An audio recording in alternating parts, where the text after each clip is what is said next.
I'm sure you looked at Cooper on film, but did he live up to all the hype and the star power you heard about him?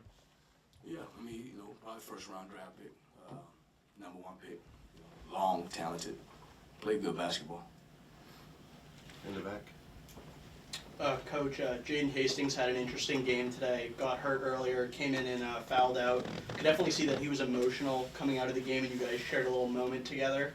What do you say to a young guy like that? Obviously frustrated, playing his heart out with the gravity of today's matchup and just the way that the game played out.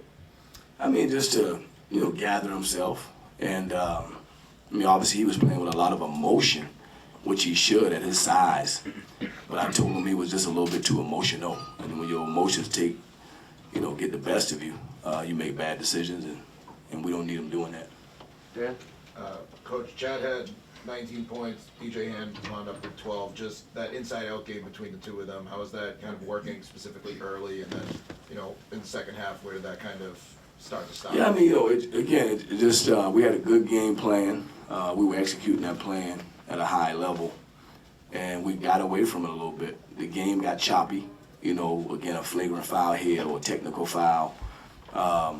We did a good job on flag early, but he's hard to contain. I mean, like, that's a hard job, for any team, not just us. But so he kind of took command of the game, and then I thought Isaiah Evans came in and really opened the game up. I think he made 4 threes right there in the middle of the second half, and he changed the game. We'll go to Mike then, Tom. You guys played a fantastic first half. You guys were right there with Duke. You guys must have felt pretty good going into the second half. Well, we felt great. Again, we were down a few guys. Elijah Strong was out. Kenny, 2 of our 6'9" guys were out, so we only had 2. One was a freshman. And so that was a challenge going into it. We had to play 4 guards, which is something we haven't had to do a lot. But in 2 days, we came up with it. We focused on that preparation, came up with a good plan. Guys were confident. Now, the atmosphere was unbelievable. So if you wasn't ready to play, then you need to choose a different sport. The atmosphere was unbelievable, so it was going to be hard not to be up for the game. Tom? Coach, Cooper Flag from Maine, got AJ DeBonza from Brockton going to BYU. How do you get big-name talent like that to stay in New England and pick BC? You got to keep working to try to get guys to stay home. There's a lot of talent up here, and we do have guys from New England. Deion Brown's from New England. Nick Petronio is from New England. And Luca Taze is from Japan, but he's been in New England, in the knapsack. So we're working to recruit some of those talented players, and hopefully we'll find a way to get a couple of them to stay home. And if any of them came here tonight to watch this game, they should want to come here.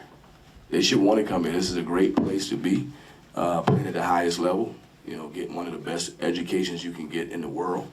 And so, I hope these guys will want to come here because it's a special place. Back to Dan. Coach, you mentioned just having to go 4 guards. Does that change anything that you have to do in that preparation, just full-on scheme? Well, it changes a lot. Changes a lot. Changes all of your playbook. Elijah Strong is a young kid, but he was, he's had 25 and 14 in the game, so maybe he could have helped us tonight at 6'8", 240. And so having him out, you had to really regroup and adjust, kind of your scheme. But we did a good job. I think the guys in 2 days, we didn't know he wasn't going to play until, what's the day, Saturday? We found out Thursday Elijah wasn't going to play. So right before practice, we was able to, regroup and make the adjustments. Great. All right. Thanks, everyone. Yeah, appreciate it.